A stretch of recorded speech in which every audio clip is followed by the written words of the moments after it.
আঘাত নয়, এবার সরাসরি F-15 যুদ্ধবিমান ধ্বংসের দাবি ইরানের। হরমুজ দ্বীপের কাছে একটি F-15 যুদ্ধবিমান ভূপাতিত করার দাবি করেছে ইরানের আকাশ প্রতিরক্ষা বাহিনী।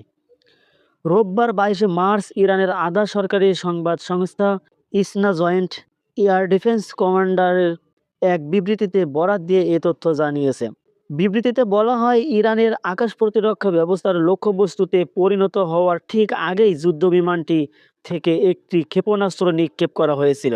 তবে অন্যান্য সূত্র থেকে এ ঘটনার তাৎক্ষণিক কোনো সত্যতা নিশ্চিত করা সম্ভব হয়নি। এছাড়া যুদ্ধবিমানটির ধ্বংসাবশেষ বা এর পাইলটের কী হয়েছে সে বিষয়েও এখন পর্যন্ত বিস্তারিত কোনো তথ্য পাওয়া যায়নি।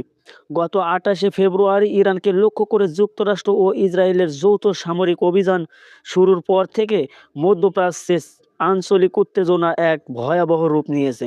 ওই যৌথ হামলায় ইরানের তৎকালীন সর্বোচ্চ নেতা আলী খামেনি সহ এখন পর্যন্ত 1300 জনের বেশি মানুষ নিহত হয়েছেন বলে জানা গেছে।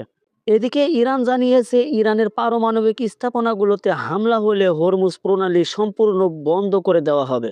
ইরানের পারমাণবিক স্থাপনায় হামলার হুমকির প্রেক্ষিতে যুক্তরাষ্ট্রকে কড়া সতর্কবার্তা দিয়েছে Islamic revolutionary guard corps IRGC। দিনভর ইরানি কর্মকর্তারা যুক্তরাষ্ট্রকে সতর্ক করে আসছিলেন যে মার্কিন প্রেসিডেন্ট ডোনাল্ড ট্রাম্পের এমন হুমকির পরিণতি গুরুতর হতে পারে। এবার IRGC এক বিবৃতিতে জানিয়েছে, যদি ইরানের পারমাণবিক স্থাপনাগুলোতে হামলা করা হয় তাহলে হরমুজ প্রণালী সম্পূর্ণভাবে বন্ধ করে দেওয়া হবে এবং স্থাপনাগুলো পুনর্নির্মাণ না হওয়া পর্যন্ত তা পুনরায় চালু করা হবে না।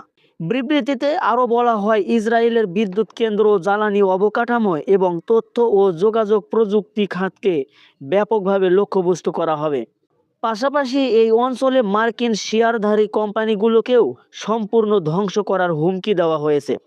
IRGC আরও জানিয়েছে, যেসব দেশে মার্কিন ঘাঁটি রয়েছে সেসব দেশের বিদ্যুৎ কেন্দ্রও বৈধ লক্ষ্যবস্তু হিসেবে বিবেচিত হবে। দর্শক বন্ধুরা, সঙ্গে ছিলাম মেহেদী হাসান, পালস বিস্তা নিউজ।